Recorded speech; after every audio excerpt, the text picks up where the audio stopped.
La vie a une manière étonnante de nous diviser.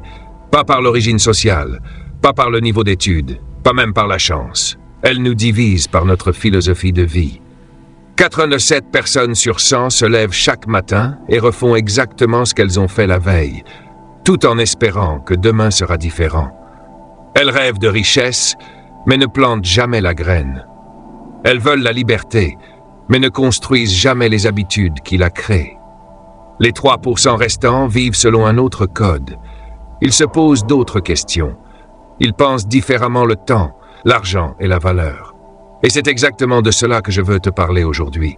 Pas seulement de gagner sa vie, mais de s'élever au-dessus des 87% et de concevoir une vie de sens, de liberté et de richesse durable. Car tant que tu ne changes pas ta philosophie, ta vie ne peut pas changer. La plupart des gens ne vivent pas dans la pauvreté financière. Ils vivent dans la pauvreté mentale.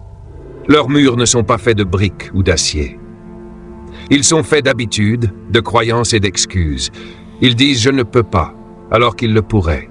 Ils disent « un jour » alors qu'ils veulent dire « jamais ». Et pendant qu'ils attendent, la vie continue sans eux. Mais quelques-uns, très rares, se réveillent un jour et décident de briser ces murs invisibles. Ils choisissent de penser autrement, de planifier autrement, d'agir autrement. Et à cet instant précis, tout change. S'élever au-dessus des 87%, ce n'est pas une question d'argent. C'est une question d'état d'esprit. Car une fois que tu échappes à la pauvreté mentale, le succès financier devient inévitable. Laisse-moi te dire une chose qui a changé ma vie le jour où je l'ai comprise. Rien ne change tant que toi, tu ne changes pas. Tu peux lire tous les livres, assister à tous les séminaires, rencontrer toutes les bonnes personnes. Mais tant que tu ne prends pas l'entière responsabilité de ta vie, tu resteras exactement là où tu es. C'est la ligne qui sépare les 87% qui espèrent des 3% qui réalisent. La majorité passe sa vie à expliquer pourquoi ça ne marche pas. Le travail, l'économie, le gouvernement, les parents, le conjoint. La liste des excuses est plus longue qu'un ticket de caisse. Mais voici la vérité. À partir du moment où tu donnes du pouvoir à tes excuses, tu abandonnes ton contrôle. À 25 ans, j'avais toutes les excuses possibles. Je blâmais l'entreprise, je blâmais la météo, je blâmais même les embouteillages. Un jour, mon mentor m'a regardé droit dans les yeux et m'a dit « Tant que tu pointes du doigt, tu n'utilises pas tes mains pour construire. » Cette phrase m'a frappé de plein fouet. Parce qu'il avait raison. Le jour où tu prends la responsabilité, tu récupères le pouvoir de changer. La responsabilité n'est pas la culpabilité, c'est la propriété. La propriété de tes choix, de tes habitudes, de tes résultats. Dire « je suis là où je suis à cause de moi ». Et si je veux aller ailleurs, j'en suis capable. Ce changement de pensée sépare ceux qui s'élèvent de ceux qui stagnent. Quand tu deviens la cause au lieu de l'effet, tout change. Tu n'attends plus que le vent souffle dans ton sens. Tu ajustes tes voiles. Tu arrêtes de demander « pourquoi moi ?» et tu commences à demander « que puis-je faire ?» Cette seule question te fait passer de l'impuissance à la puissance. Je me souviens d'une période où mon entreprise allait mal. J'aurais pu blâmer le marché, mon équipe ou la malchance. Mais j'ai posé une autre question. Qu'est-ce que je fais mal? Cette question a ouvert des portes que je ne voyais pas. J'ai amélioré mes compétences, j'ai ajusté ma stratégie, et peu à peu, tout a commencé à changer. La vie ne répond pas aux plaintes, elle répond au changement. Si tu te surprends à blâmer les autres, arrête-toi. Écris-le. Identifie 3 domaines où tu as abandonné la responsabilité. Tes finances, tes relations, ta santé. Reprends-les. Chaque jour, pose-toi cette question. Ai-je agi comme la cause ou comme l'effet aujourd'hui? Car chaque fois que tu choisis la responsabilité, tu renforces ton caractère. Chaque fois que tu assumes tes résultats, tu construis ta confiance. La responsabilité n'est pas un poids, c'est une liberté. C'est la capacité de façonner ton destin au lieu d'attendre que quelqu'un te le donne. Alors reprends ton pouvoir. Arrête d'attendre de meilleures circonstances. Commence à devenir une meilleure personne. Quand tu changes, tout autour de toi change. Et c'est ce jour-là que tu commences à t'élever au-dessus des 87%. Laisse-moi te partager maintenant ce qui sépare ceux qui rêvent de ceux qui réussissent vraiment. Le succès repose sur une chose simple, mais puissante, la discipline quotidienne. Ce ne sont pas les grands moments qui transforment une vie. Ce sont les petites actions répétées chaque jour. La majorité des gens attend la motivation. Ils disent « Quand je me sentirai prêt, je commencerai ». Mais voici la vérité. La motivation démarre le moteur. La discipline fait avancer la voiture. Les 87% fonctionnent à l'émotion. Les 3% fonctionnent sur des principes. Quand j'étais plus jeune et en difficulté, j'avais des élans d'enthousiasme. Je fixais de grands objectifs. Je travaillais dur pendant une semaine, puis je retombais dans mes anciennes habitudes. Un jour, mon mentor m'a dit « Tu n'as pas besoin de faire des choses extraordinaires de temps en temps. Fais simplement des choses ordinaires, extraordinairement bien chaque jour. » Ce fut un tournant. J'ai arrêté d'attendre les journées parfaites et j'ai commencé à pratiquer une discipline simple et constante. Lire 10 pages, passer 10 appels, économiser 10%. Ça ne semblait pas énorme. Mais avec le temps, ces petits efforts se sont accumulés. 1 an plus tard, j'étais une personne totalement différente. Pas à cause d'un grand changement spectaculaire, mais à cause de dizaines de petits changements cohérents. La discipline, c'est faire ce qui est nécessaire même quand c'est inconfortable. Il est facile d'être discipliné quand tout va bien. Le vrai succès se construit quand tu agis même sans envie. Pose-toi cette question. Si tu ne travaillais que les jours où tu te sens motivé, jusqu'où irais-tu vraiment? Les gagnants ne dépendent pas de leur humeur. Ils dépendent de leurs habitudes. Chaque jour, ils suivent une structure simple, quelques règles non négociables alignées avec leurs objectifs. Tu peux faire la même chose. Choisis 3 disciplines quotidiennes qui, pratiquées régulièrement, te rapprocheront de la vie que tu veux. Lire, faire du sport, développer une compétence, épargner. Passer ces appels importants, quels qu'elles soient, fais-les quoi qu'il arrive. Commence un petit carnet. Pas besoin qu'il soit parfait. Note simplement ce que tu as fait aujourd'hui pour avancer. Parce que le suivi crée la responsabilité. Et la responsabilité forge le caractère. Quand tu vois des progrès, même minimes, ta confiance grandit. Et quand la confiance grandit, la discipline devient plus facile. C'est la magie de la constance. Elle ne transforme pas seulement tes résultats, elle transforme ta manière de penser. Tu recommences à te faire confiance. Tu recommences à croire que ce que tu fais a de l'importance. La discipline ne demande pas de talent. Elle demande une décision. Décide une fois. Puis laisse tes habitudes faire le reste. Car chaque journée disciplinée construit une semaine disciplinée. Chaque semaine disciplinée construit un mois discipliné. Et chaque mois discipliné construit une vie disciplinée. C'est l'effort quotidien qui façonne le destin. Alors, si tu veux t'élever au-dessus des 87%, n'attends pas l'envie. Construis la méthode. Commence aujourd'hui. Reste constant et laisse la discipline créer la liberté que tu désires depuis toujours.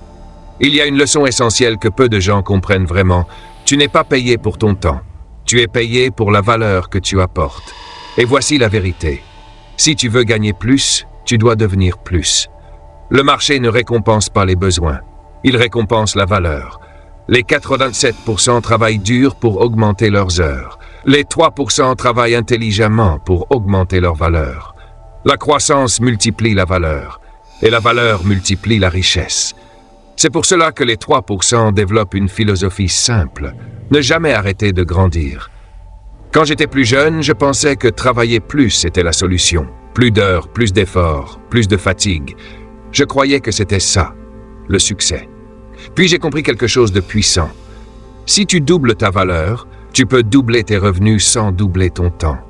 À partir de ce moment, j'ai commencé à étudier le succès comme un métier. Je lisais tout ce que je pouvais sur le potentiel humain, le business, le leadership et le développement personnel. Ma voiture est devenue une salle de classe. Mes soirées sont devenues du temps d'apprentissage. Et peu à peu, mes revenus ont augmenté. Pas parce que j'avais trouvé un meilleur travail, mais parce que j'étais devenu une meilleure personne. C'est ce que les 3% comprennent. Le meilleur investissement, c'est toi-même. Adopte un état d'esprit d'étudiant à vie. Ne cesse jamais d'apprendre. Lis chaque jour, même 15 minutes. Pas des réseaux sociaux. De vrais livres sur l'argent, l'état d'esprit, la communication, le leadership. Car plus tu apprends, plus tu vois. Assiste à des formations, écoute des livres audio en conduisant. Remplace le bruit de fond par de la sagesse. J'ai vu des gens transformer totalement leur vie simplement en changeant ce qu'ils écoutaient chaque jour sur la route.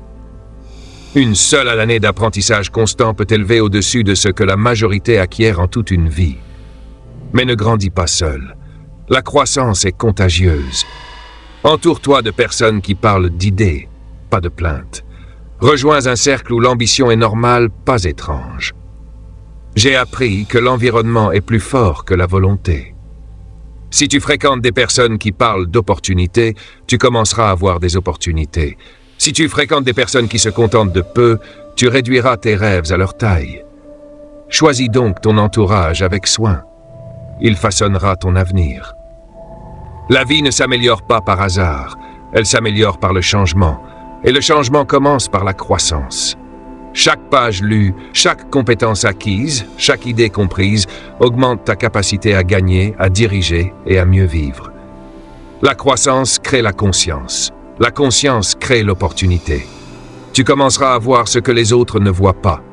Non pas parce que la vie a changé, mais parce que toi tu as changé. Alors si tu veux t'élever au-dessus des 87%, fais de l'apprentissage une habitude quotidienne. Laisse la croissance devenir ta philosophie.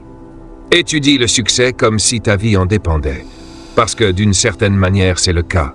Quand tu grandis, tout ce que tu touches grandit avec toi. L'une des leçons financières les plus importantes que tu puisses apprendre est celle-ci. Ne dépends jamais d'une seule source de revenus. Un seul revenu est fragile. S'il s'arrête, tout ce que tu as construit s'arrête avec lui. Les 87% vivent d'un seul salaire et dépensent presque tout pour survivre. Ils travaillent dur, mais leur vie financière repose sur un seul pilier, instable et exposé. Les 3%, eux, construisent plusieurs piliers. Ils créent des systèmes qui continuent de rapporter, même quand ils ne travaillent pas. Ce n'est pas une question de travailler plus dur, c'est une question de travailler plus intelligemment. J'ai compris très tôt que je ne pourrais jamais être libre en échangeant uniquement mon temps contre de l'argent. Mon mentor m'a dit un jour, « Ton argent doit aussi travailler ». Alors j'ai commencé petit. J'ai mis de côté une partie de chaque revenu. J'ai investi. J'ai développé des compétences. J'ai créé des sources de revenus qui ne dépendaient pas de ma présence permanente.